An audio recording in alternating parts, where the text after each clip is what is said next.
So I'm gonna back up for a second and talk a little bit about the model and how it works. Basically what we do, we never work with first or second time directors. We work with experienced directors, and I make a deal with them when they come into the office. I say, we're not gonna pay you, or we're gonna pay you a very little amount, but in exchange for that, you get to do what you wanna do. So most of our directors have final cut, and I often describe the company and the system of the company as auteur filmmaking, but for commercial movies. So it's a European system, except we're not headed to the art house or to Sundance, we're headed to the Cineplex. And I say to the directors, I can't promise you a hit, but I can promise you the movie's gonna be yours. And I think one of the frustrating things as a filmmaker is when you work for a studio, they pay you a lot of money. In exchange for paying you a lot of money, they tell you what to do. And if, for whatever reason, the movie doesn't come out like you hoped, we get blamed. So this is a way to get back at that system. That's not the answer to your question, but I was kind of filling in more of the blanks before we got to more specifics.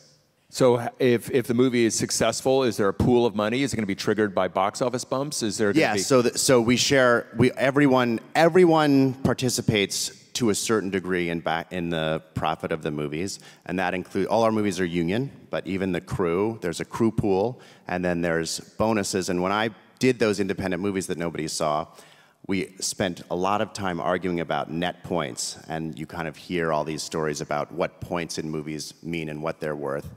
And I had thousands of net points in those movies and never saw a penny. And so the way that we structure our back end is we key the payments to the box office in variety. So if your movie if it hits $30 million, you know you're going to get $50,000. And if it hits 35, you know you're going to get 50. And that cuts the negotiating way down, and it's very transparent. And in fact, one of the things I'm kind of most proud of about our company is that we are really transparent with our process.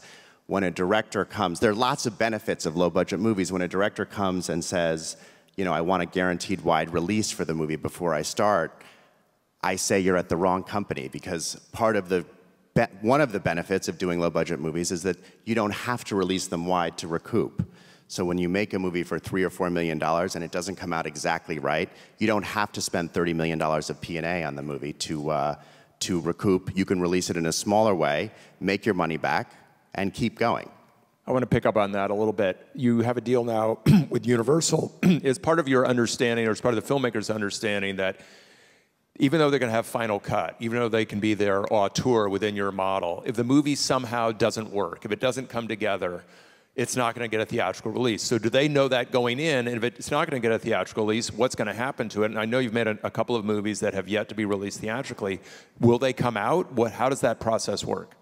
Yeah, and just to elaborate kind of a little bit on how the creative dovetails with what I just said. I often use The Purge as an example, but I'm going to get to the movies that haven't had wide releases in a second. If I was a studio executive and someone pitched the idea of The Purge to me, which is we're going to make a movie about crime being legal for 12 hours a year in the United States, and that budget of that movie was $20 million, I would laugh that person out of the office, because there's so many ways that that movie and that story could go wrong. But at $3 million, you can try it and you can take a chance. And that one worked out and everyone saw it.